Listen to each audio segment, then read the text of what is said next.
Good morning. I'm sure you've heard by now that classes on Monday, January 27th, have been canceled due to the severe weather.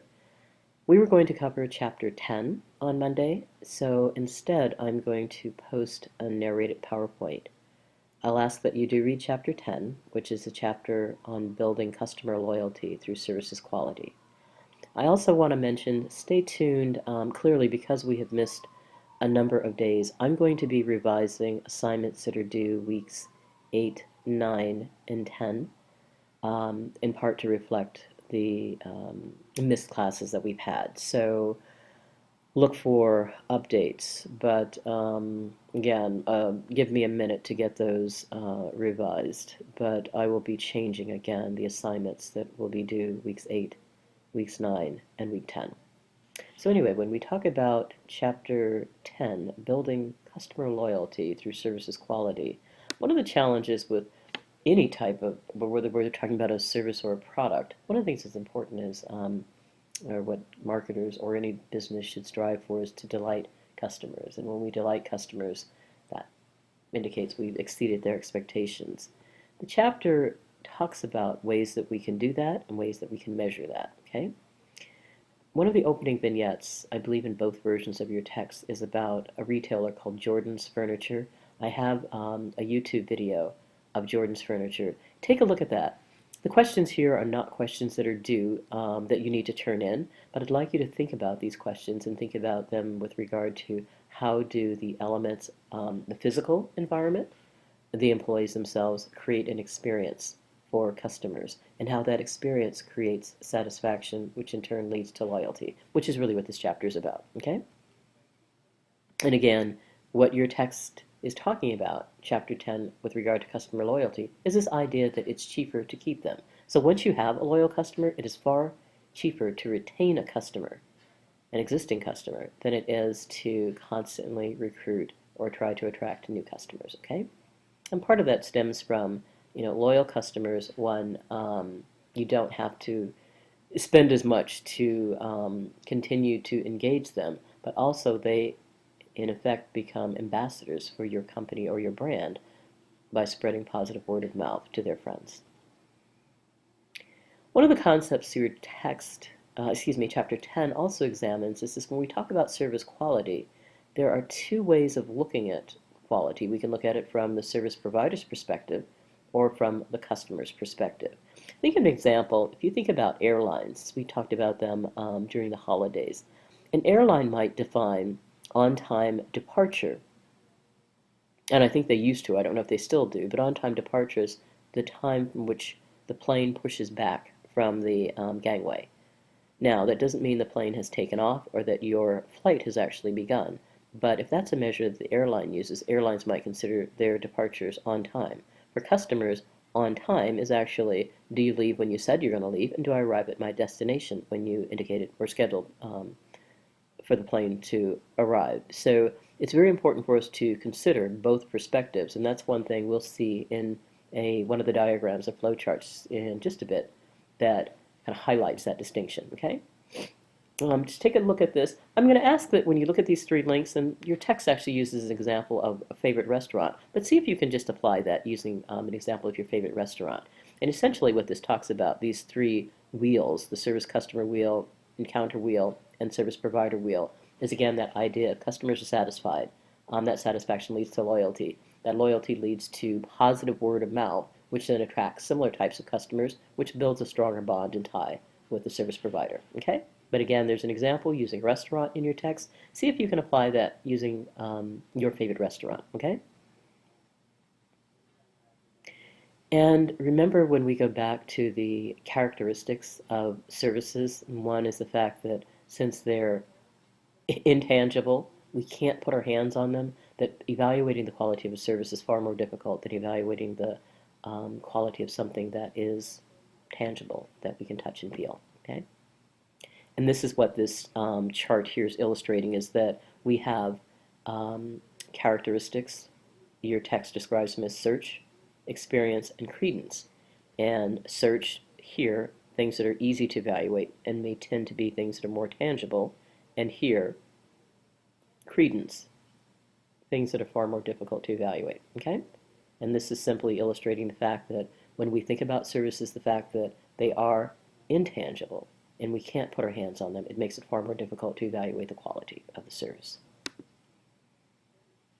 And this is simply a scale. The ServQual is a scale that's designed to measure customer perceptions. And this rater, the reliability, assurance, tangibles, empathy, and responsiveness, just take a look at that. But that's one of the more common measures used in services marketing to measure customers' perception of service quality, okay? And just take a glance at that. That's covering some of the concepts we've looked at before in terms of ways that we can ensure that we meet customers' expectations. And here, there's two different, I'm going to move forward for a second, because depending on which version of your text, the fourth edition shows this graph in this way, the third edition in this. These graphs are both identical, okay, it's just that the orientation of the graph differs. What this shows you is this line here, above this dotted line, is customer perception. So we have what customers expect of the service, their perception of the service, and their expected services. And below this line is company. Basically, what this chart is illustrating is the importance of making sure that we understand really clearly customer expectation. If we focus down here, oftentimes companies will define, not oftentimes, companies do in fact define standards for quality, how we deliver services. We may define what we do as customer driven, and we may communicate to customers, here is what we will provide to you. But what becomes really important is when we talk about what we're delivering, do customers perceive that in the manner that we've intended, right? Have we hit their expectations in that opening chart that talked about delighting customers? Are we simply meeting their expectations, or are we exceeding them? What this again is trying to illustrate is that it's important to not only look at service quality from the company perspective, but also understanding that from the customer perspective. There's a couple of, I'm sorry, now I don't remember what the label is, excuse me, which YouTube video this is, but I've mentioned a couple of times in class the United Breaks Guitars video. I've included a copy of that video, or at least a news report covering that here. And this is actually a good example of United, in this case, may have perceived their delivery being of high quality. That certainly was very different from the customer perspective, okay? And again, this is the same schematic, just different orientation. One landscape, one portrait, okay? Take a look at these. I want you to think of if there are any slogans that reflect actual customer experience, just something to think about. We think about what companies say and think about to what extent do they deliver on these experiences, okay? Now here's one. I'd like you just to take a minute, and again, this is not something that you need to turn in, okay? But I'd like you to pick a service provider. It might be your favorite company or your least favorite company. And I'd like you to think about, can you define customer service from the company perspective? And then try to define customer service from your own perspective. And I want you to think about, how do those two potentially differ? And think about what you expect from the experience, the service encounter. And think about what the company actually delivers. And I also want you to think about the level of loyalty, how that does or does not create satisfaction and in turn loyalty. And then consider how this experience, if you've used a company that's your favorite, consider how that experience is different from a company that maybe is your least favorite, or vice versa, okay? But again, this is not something you need to turn in. I just want you to think about that, as it may help you apply some of the concepts from the chapter, okay? And then the latter part of the chapter talks about this idea of a service guarantee. When we think about the concept of service guarantee, one of the challenges when we're marketing services is the fact that they aren't tangible, and people can't gauge the quality of the service. One, we have to try to communicate to people, here's how you can evaluate the quality of the service. For example, remember we talked earlier about medical doctors and having a degree. Medical doctors with good bedside manner. Medical doctors who know your name, right? There's certain things that we look for to tell us maybe this is a good service provider. One of the other ways that we can help consumers is by providing a guarantee. And as your text points out, service guarantee helps to minimize the risk for customers, because while we don't know what type of quality we're going to get. With the service guarantee, we know that if the company fails to deliver, that they will back up their promise, okay? And so then your text will also talk about what makes a service guarantee extraordinary. So just take a look at those concepts and how to design it, okay? And I believe that was all for the chapter 10. So like I said, chapter 10 is short. It deals with how do we create loyalty, because loyal customers are quite profitable. It's far cheaper to keep a customer, retain them, than it is to attract new customers, in part because existing customers who are loyal become ambassadors for your company or your brand, okay?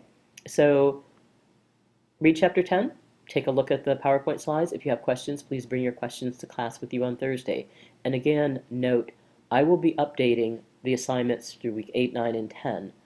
Given that we've missed several days this quarter because of the weather, I'm going to revise the latter part of the class, okay? So just be patient and bear with me, and I will see you on Wednesday. Stay warm.